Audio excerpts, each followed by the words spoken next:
Good morning, everyone. We'll discuss the subject surveying. We'll start a new chapter called Plain Table Surveying. So far, we've completed Introduction to Surveying and Chain Surveying. So, let's start Plain Table Surveying. Plain Table Surveying is also known as plain tabling. तो एक और नाम है इसका. It is a method in which the field work and office work are done simultaneously on a plain table. So, plain table क्या होता है? आपके पास एक ड्राइंग बोर्ड होता है जिस ड्राइंग बोर्ड को यूज करते हैं आप. इस तरीके से आपका एक ड्राइंग बोर्ड होगा और आप उसको फील्ड पे ले जाएंगे. अब इस ड्राइंग बोर्ड में आपने क्या करा होगा, आपने इसको इस तरीके से इसके स्टैंड पे प्लेस कर दिया होगा. हम क्या करेंगे, हम इस ड्राइंग बोर्ड पे, इस ड्राइंग बोर्ड को प्लेन टेबल कहते हैं. इस ड्राइंग बोर्ड पे आपने एक ड्राइंग शीट अटैच कर दी है और आपके पास एक स्केल होगा जो इस तरीके का स्केल होता है जिसमें यहाँ पे वेन्स होती हैं बनी हुई. ये हम जैसे जैसे लेक्चर्स में आगे बढ़ते जाएंगे वैसे वैसे देखते जाएंगे. इस स्केल को एलिडेट बोलते हैं. तो ये स्केल यूज करके जो भी ग्राउंड पे फीचर्स हैं, जैसे सपोज कीजिए आप ग्राउंड पे ट्री है या ग्राउंड पे कोई हाउस है या कोई भी बिल्डिंग है, कुछ भी हो सकता है. ठीक है, आपने उसको मार्क करना है शीट पे. तो आप इस प्लेन टेबल को ग्राउंड पे ले जाएंगे और ग्राउंड पे ही क्या करेंगे, जो भी फीचर्स हैं और जितने भी डिस्टेंसेस हैं, जैसे ये प्लेन टेबल की लोकेशन है और ये आपकी बिल्डिंग की लोकेशन है. तो मान लेते हैं कि यहाँ पे डिस्टेंस था 100 मीटर्स. जस्ट फॉर रेफरेंस यहाँ पे डिस्टेंस था 100 मीटर्स. तो ये मेरी शीट की लोकेशन होगी. एग्जैक्टली ऊपर, इसके एग्जैक्टली ऊपर क्या हो जाएगी, मेरी शीट की लोकेशन. अब इससे अगर मैं इस डायरेक्शन में 100 मीटर्स आऊं तो मुझे क्या मिल जाएगी, अपनी बिल्डिंग की लोकेशन. मैं कुछ पर्टिकुलर स्केल यूज करूंगी. हमने पहले डिस्कस किया है स्केल क्या होता है, और वो स्केल यूज करके हम क्या कर देंगे, ये डिस्टेंस, सपोज कीजिए कि हमने स्केल यूज करा है सच दैट यहाँ पे 10 सेंटीमीटर्स में आपका ये डिस्टेंस मार्क हो गया. तो this is point B, let's say, and this was point A. So on the sheet I have A dash and this is B dash. तो ये सब मैंने कहाँ प्रिपेयर कर दी, sheet.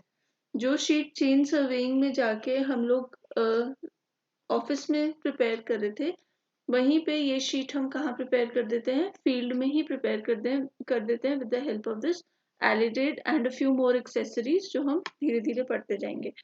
So it is a method in which field work क्या होता है, field work में आता है आपका मेजरमेंट्स लेना एंगल्स की या फिर लेंस की. तो ये जो मेजरमेंट्स हैं ये सब हम कहाँ पे कर रहे हैं. और ऑफिस वर्क में कहाँ आता है, plotting of the sheet. Office work में आता है प्लॉटिंग ऑफ द शीट. तो ये दोनों चीजें हम साथ में ही कहाँ कर दे रहे हैं, फील्ड पे कर दे रहे हैं. ठीक है, जैसे आप यहाँ पे देख सकते हैं कि मैंने मेजरमेंट भी ली और मैंने प्लॉट भी क्या कर दिया, शीट को शीट पे यहीं पे फील्ड पे ही प्लॉट कर दिया. तो इसलिए they are done simultaneously. Simultaneously means एक साथ.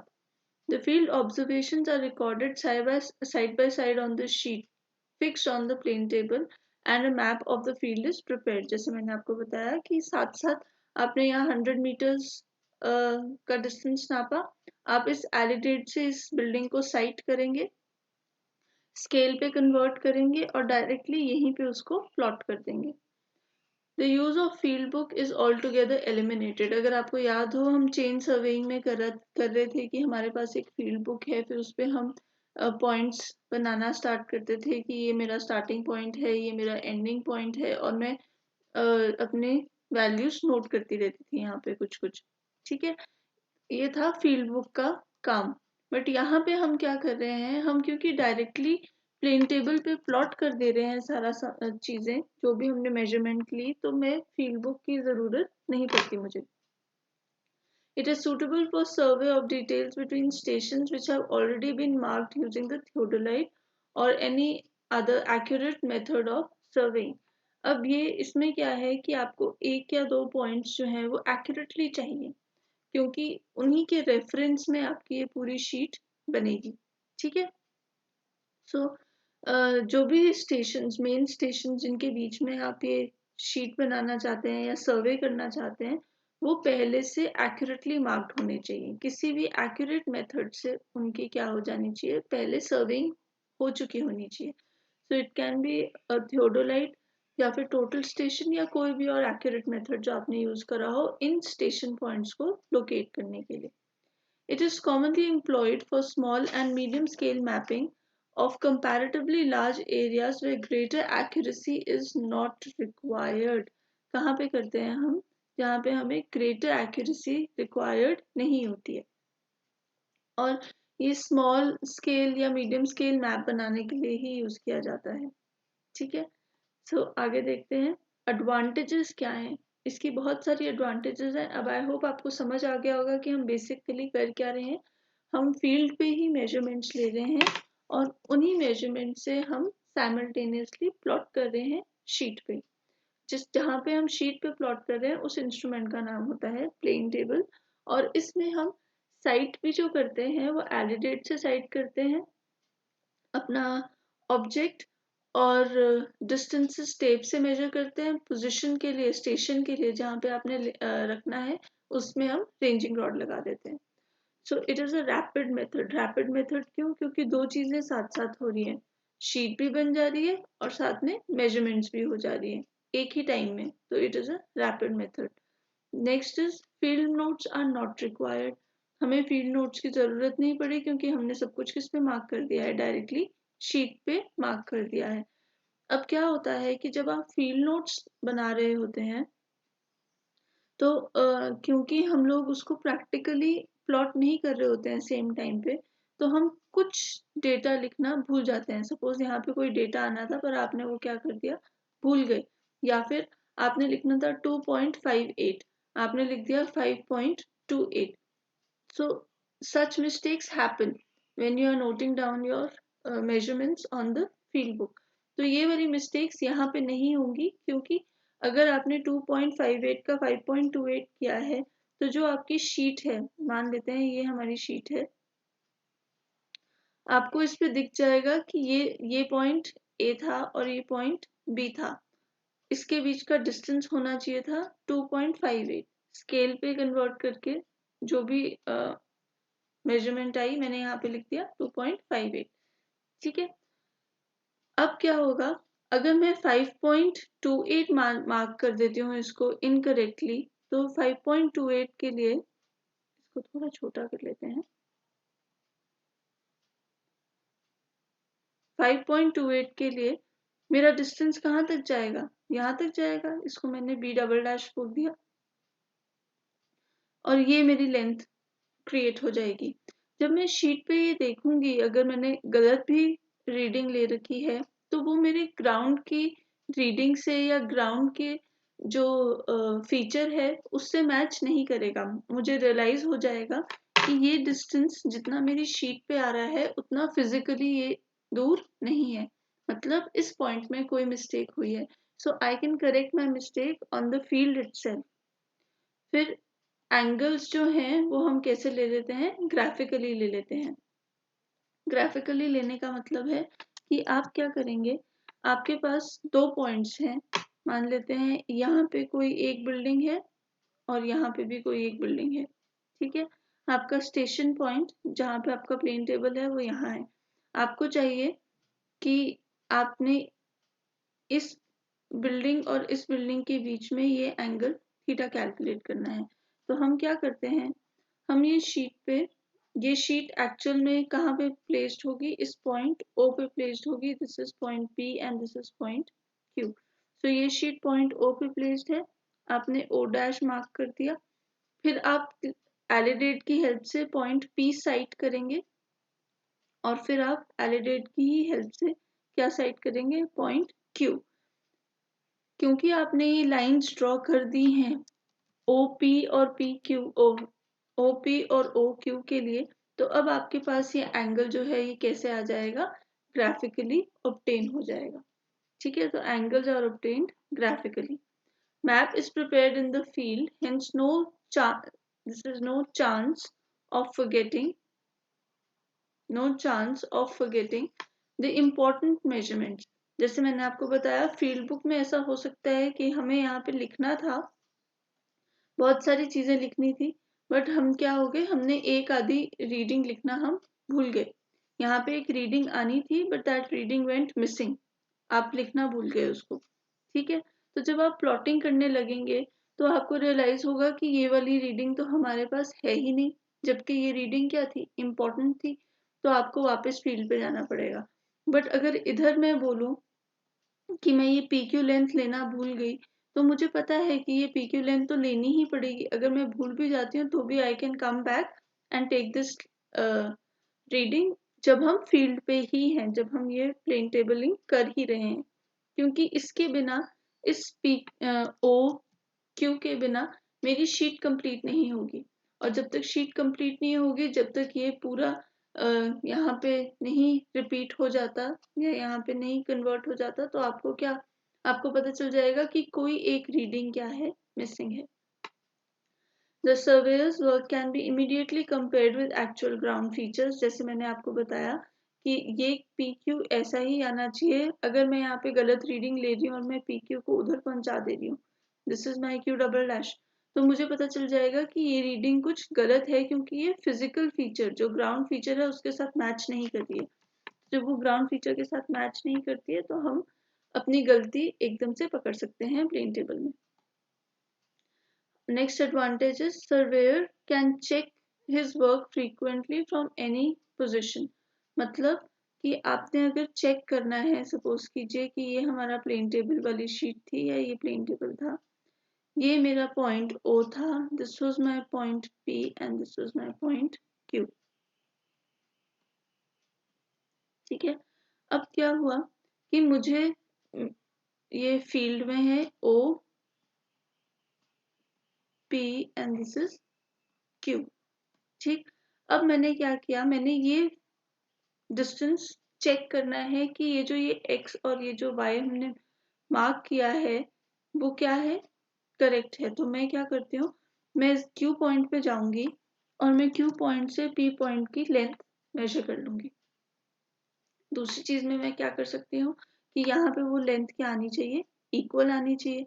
अगर ये लेंथ फील्ड पे z है तो after converting it on the scale ये लेंथ यहाँ पे भी क्या होनी चाहिए, z ही होनी चाहिए। बट हम क्या कर सकते हैं, मैं इस पॉइंट को Q पे ले जा सकती हूँ, अपने पूरे प्लेन टेबल को Q पे ले जा सकती हूँ। Q पे ले जाने के बाद मैं P और O साइड कर सकती हूँ। P और O साइड करके अगर ये मेजरमेंट सेम आ जाती हैं, मीन्स मैंने कोई गलती नहीं करी है। So we can check our work frequently. Checks बहुत इंपॉर्टेंट होते हैं किसी भी काम में एंड स्पेशली सर्वेइंग में, तो आप अपने काम को इमीडिएटली चेक कर सकते हैं। सूटेबल इन हिली एरियाज के लिए सूटेबल है, और मैग्नेटिक एरियाज के लिए जहाँ पे चेन और कंपास सर्वेज जो हैं वो सूटेबल नहीं होते हैं। मैग्नेटिक कंपास सर्वे होता है जब आप डायरेक्शंस की हेल्प से सर्वेइंग करते हैं, बट क्या है कि जब आप कंपास यूज करते हैं तो कंपास इज मैग्नेटिक। ठीक है, तो कुछ जगहें होती हैं जहाँ पे आपका जो लोकल अट्रैक्शन होता है, जो मैग्नेटिक कंपोनेंट होता है आपके एरिया में, वो बहुत ज्यादा होता है, तो मैग्नेट जो आपकी कंपास का है वो उस एरिया की तरफ अट्रैक्ट होता है, तो आपको ट्रू रीडिंग्स नहीं मिलती हैं। ठीक है, तो क्योंकि हमें वो ट्रू रीडिंग्स नहीं मिली हैं तो कंपास सर्वे ऐसे मैग्नेटिक एरियाज में आपको गलत रीडिंग्स दे रहा है। वैसे ही हिली एरियाज में चेन सर्वेइंग हमें कुछ गलत रीडिंग्स दे सकते हैं, क्योंकि आपने बहुत सारी अप्रोक्सीमेशंस यूज करी हैं। क्लियर, बट यहाँ पे अगर आप प्लेन टेबल सर्वेइंग यूज कर रहे हैं तो ये दोनों magnetic areas as well as hilly areas के लिए सूटेबल है। Next is its less costly than theodolite survey. जो इंस्ट्रूमेंट कॉस्ट है प्लेन टेबल की, that is very less as compare to the theodolite. तो कॉस्ट आपका ऑटोमेटिकली रिड्यूस हो जाता है। और कैसे कॉस्ट रिड्यूस होता है कि थियोडोलाइट के लिए आपको स्किल्ड इंसान ही चाहिए जो थियोडोलाइट को यूज कर सके, जिसको थियोडोलाइट पे रीडिंग लेनी बहुत एक्यूरेटली आ सके।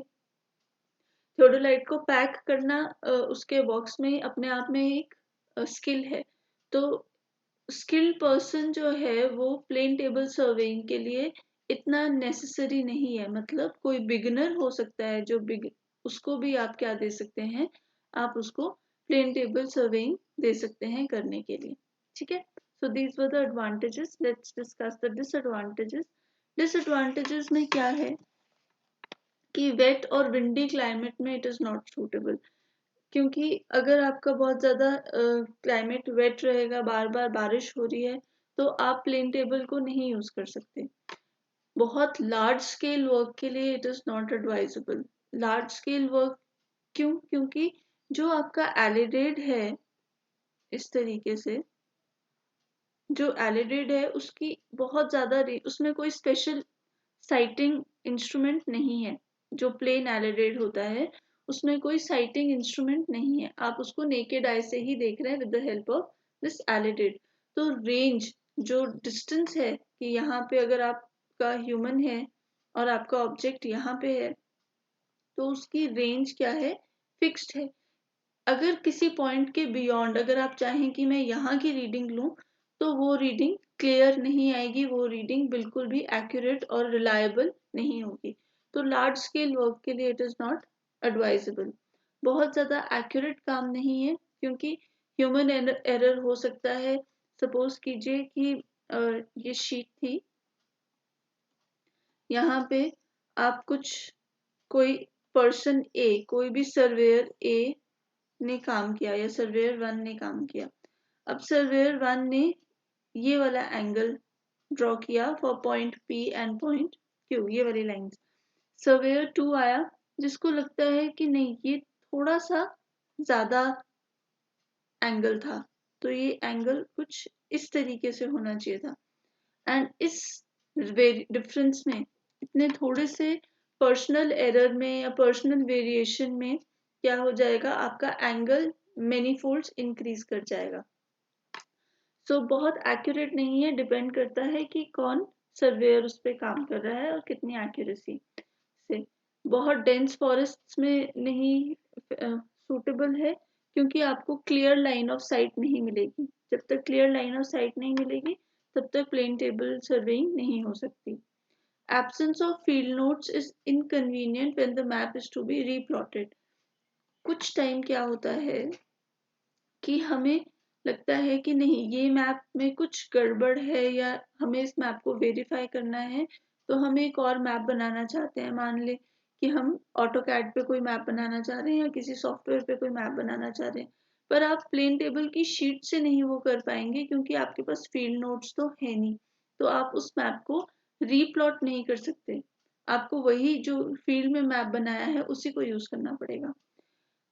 बारिश के दिनों में it can not be utilized, ये हम देख चुके हैं, तो टाइम वेस्ट थोड़ा ज़्यादा है प्लेन टेबल सर्वेइंग में। सो आज हमने क्या कवर किया, आज हमने इंट्रोडक्शन देखी कि प्लेन टेबल सर्वेइंग होती क्या है, उसके क्या एडवांटेजेस हैं और उसके क्या डिसएडवांटेजेस हैं। सो we'll look at the equipments used in plane table surveying in the next lecture. Thank you.